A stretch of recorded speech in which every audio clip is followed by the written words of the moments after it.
Hi, I am Syed Rashid. You are watching Ahlebad High School and Junior College YouTube channel. Welcome to my video to all students as well as viewers.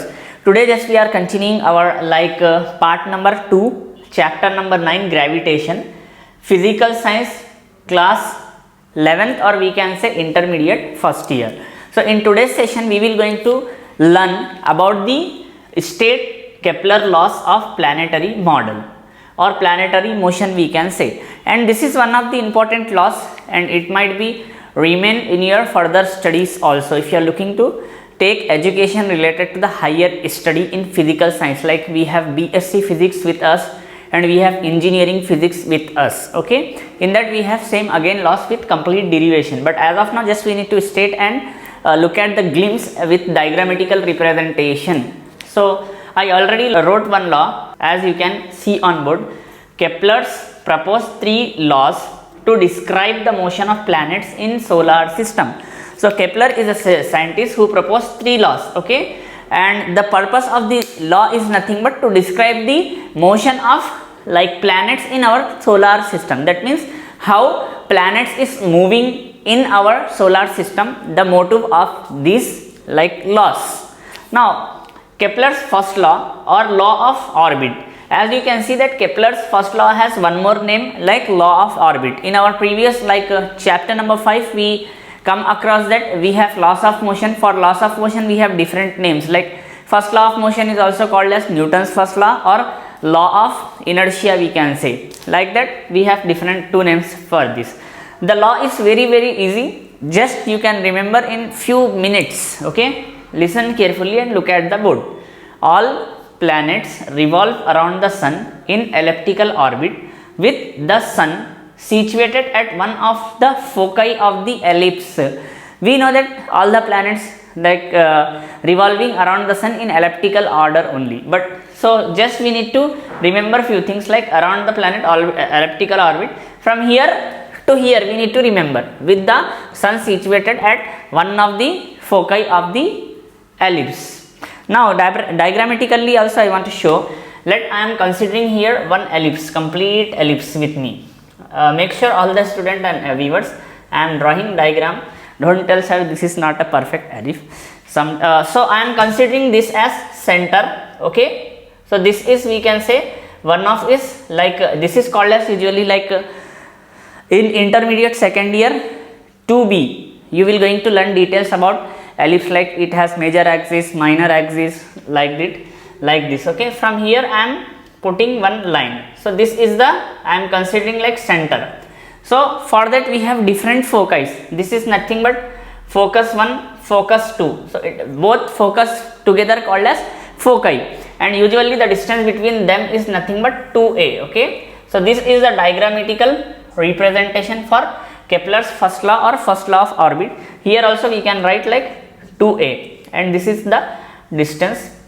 So you can see here this is the sun and it is situated at the center foci, whereas all the planets revolving or motioning around the sun. This is the first law. Now here I want to describe few more things related to this. In figure like F1 and F, as shown in the figure, the sun may be F1 और F2. ये this might be F1 और F2. ये F1 भी हो सकता है या F2 भी हो सकता है, या तो इधर का हिस्सा या तो इधर का हिस्सा यानी कि पार्ट होगा. Where A is semi major axis, B is semi minor axis. I will going to write also, better to write here. Okay, and here we wrote 2A. Okay, now this is 2B not 2A. So I think I am going to write this side with different markers so that you can write. Okay, now here A is nothing but what I said, semi major axis, SEMI, semi, MAJOR, major, AXI, x axis, whereas B is nothing but semi minor axis. We can say semi MINOR, minor axis. Okay, where F1 and F2 here nothing but like sum. It may take F1 or F2 whatever you want. So this is the Kepler's first law says.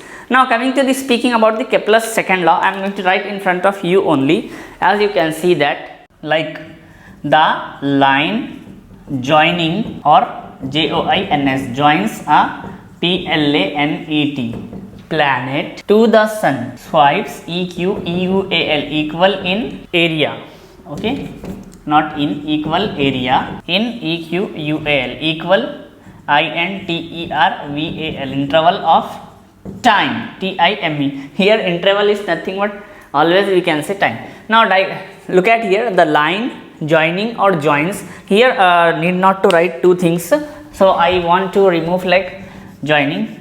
We can write just the line joins a planet to the sun swaps equal area in equal interval of time.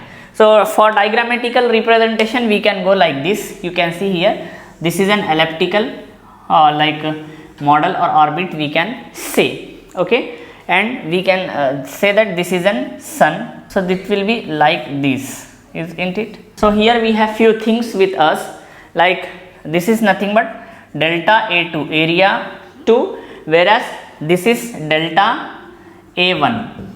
Why delta? Now you can like fill this complete area with your pencil or via pencil itself. I am going to fill roughly here. You can fill.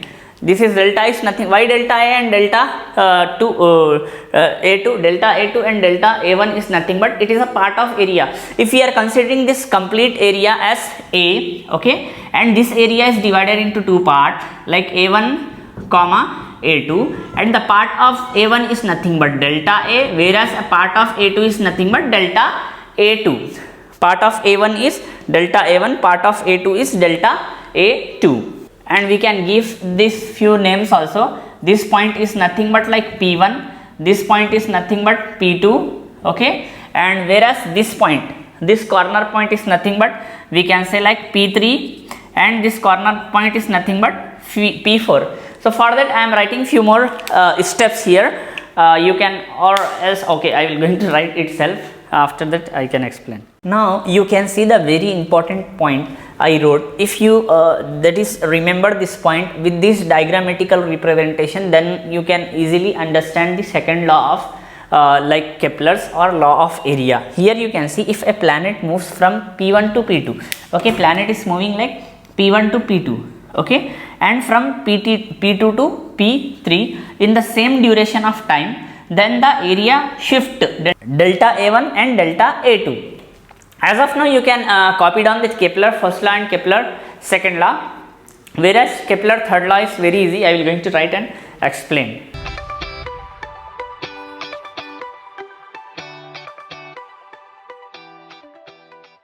Hope you have copied Kepler's first law and second law, and the different names for it like law of orbit and law of area. Now we have Kepler third law or law of periods. This law is also very small, important and very beautiful, and you can remember easily within few minutes. The square of the time period of revolution of a planet is proportional to the cube of the semi-major axis of the elliptical path traced by the planet. T square is directly proportional to the A cube. What is it mean? That if we are doing time square of the revolution of planet, okay, and it will directly proportional to the area cube of like to the cube of semi major axis of the elliptical like path from which the planet is going to trace. This is the third law of Kepler, and we don't have any diagrammatical representation for this. You can copy down simply. I am standing few seconds here. Pause the video and you can copy. Hope Kepler third law also you have copied. Now we have one more important topic with us. As you can see on the board, I already wrote the question as well as I have copied few part of the answer here. The question you can see on the board is nothing but what is orbital velocity? Obtain an expression. So you can see here orbital velocity. The velocity required for a body to revolve round a planet in circular orbit is known as orbital velocity. What is it means? That means a body required to continually revolve around the planet with certain velocity. That velocity is known as orbital velocity. By name also we can understand that a body or object need to make an orbit around the planet. So now I wrote some theory part also, you can see.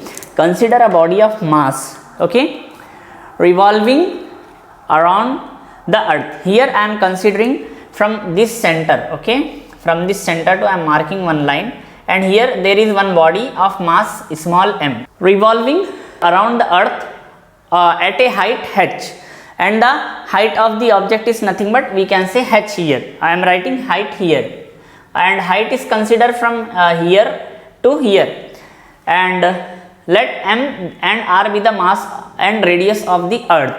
So here this is nothing but r, radius. From here to this point is the nothing but radius of earth, and this is complete earth mass capital M. So need not to confuse here, small m is the mass of an object or body what it is revolving around the earth or planet, whereas r is radius of particular planet. Here we can consider earth itself, our earth, and capital M is nothing but mass of our earth. Here let v naught be the orbital velocity of the body. Here we can consider that v naught is nothing but orbital velocity of body. Then now look at the board. Centripetal force, FORC, force is given by FC is equals to, like we know that the centripetal force is nothing but mv square by r, we can say. So here v is nothing but v naught square, whereas r is nothing but r plus h. Now gravitational attraction between earth and the body is given by, here we can say like it is given by, I am giving this as equation number 1, whereas this is nothing but Fg, that is force of gravitation. This is force of centripetal, this is force of gravitation, is nothing but G capital M by small m, okay, by r plus h whole square. Here whole square, equation number 2. Now how I got this? We know that gmm by r square from universal law of gravitation. If you want I can write here few formulas also. F is equals to mv square by r, okay. From this we got this equation, and this is nothing but like universal law of gravitation, like gmm by r square we can say. From this here gmm is as it is, r is nothing but r plus h. Now the body will revolve in a circular orbit, the BODY, body will REVOL, we revolve in circular orbit. If there is a condition for that, if force of centripetal is equals to force of gravitational or force of attraction between them, so it will become like, I am just equating both the equation, m v naught square by r plus h is equals to gmm, okay, g capital M small m by r plus h whole square. Now you can copy up to here, but before copying this I want to write few things in this diagram. You can say here, this is the force of attraction between them, like G capital M small m by like r plus h whole square. Why r plus h whole square? This is radius plus h whole square, whereas this force like centripetal force is nothing but mv is v naught square by capital H plus capital R, or capital R plus capital H. This thing also you need to write while diagramming, and try to draw a big two circles, okay, and after that you can mark these things, okay. Now copy down the thing which is written on board.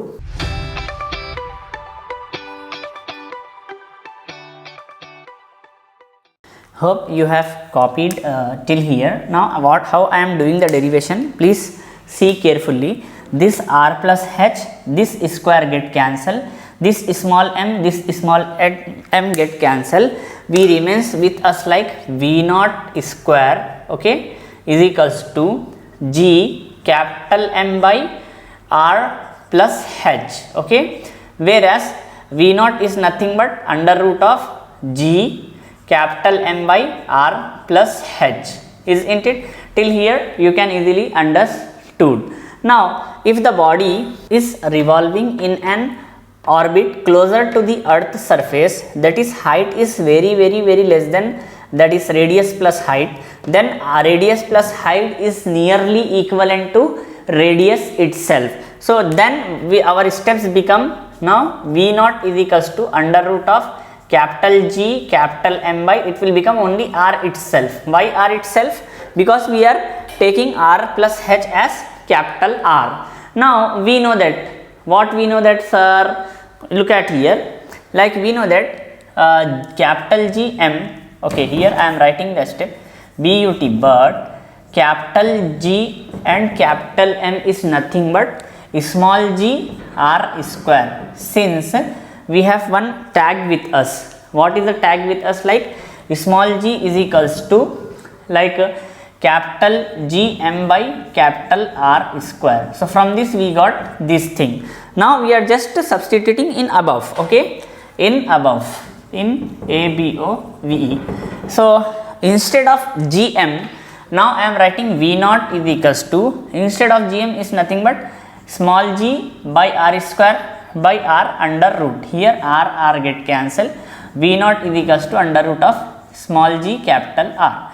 This is the orbital velocity for a given object or given like body. So how I derive this? I taken few forces like simple centripetal force and force of attraction I have taken. I got these two forces and I am equating that force, and that forces is nothing but okay, I will going to write once again this step. This is nothing but centripetal force, this is nothing but force of attraction, or we can say gravitational force, whatever it may be. Just we are equating like M V naught square by R plus H is equals to G capital M small m by R plus H whole square. Here this square, this R plus H get cancelled, small m get cancelled, V remains like V naught, okay, V naught square is equals to G capital M by R plus H. Now this square root goes to the right hand side and become the square root, okay. So V naught is equals to under root of Gm by R plus Gm by R plus H. If the body is revolving in an orbit closer to the earth's surface, it is really closer to the earth's surface, then R plus H nearly equivalent to R itself. So in place of R plus H we are just replacing capital R. After that we know that, but we know that Gm is equals to GR square. Like from how we got this? We know that small g is nothing but Gm by R square. From this we got this in above. That means we are just substituting in above. In place of Gm, in place of Gm, in place of Gm, just I am substituting GR square. So this R, this square get cancelled and we got final answer like this. Very easy. Copied on this also.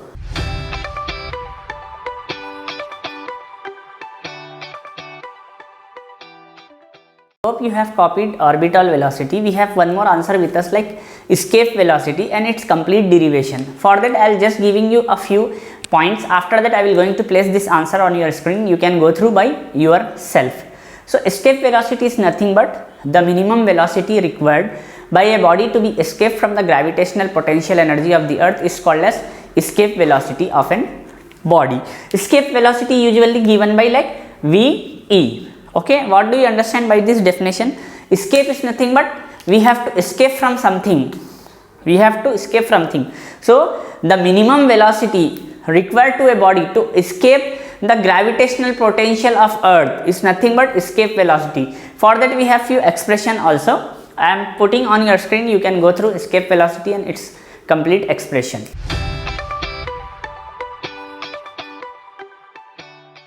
Hope you have saw escape velocity and its expression. With this our chapter like gravitational is completed. Like in our next session we will going to start our next chapter. And as of now you can just go through with this chapter, very easy. We have 4 or 5 question and answer with this. If you learn this and 4 and 5 question means most probably you will get 4 marks in your IP, that is intermediate public examination. And the student, those who are looking to like MPC student, JEE mains, for them we have few formulas like escape velocity, orbital velocity, Kepler's law, and universal law of gravitation, relation between small g and capital G. This type of thing very important for MPC JEE mains as well as by PC NEET students. So this 5 to 6 formulas you need to be concentrated. It will help you in your like competitive examination also. I am Syed Rashid. You are watching Ahle Bayt High School and Junior College YouTube channel. Make sure maintain notes, practice more than one time. Have a great time. Take care. Thank you.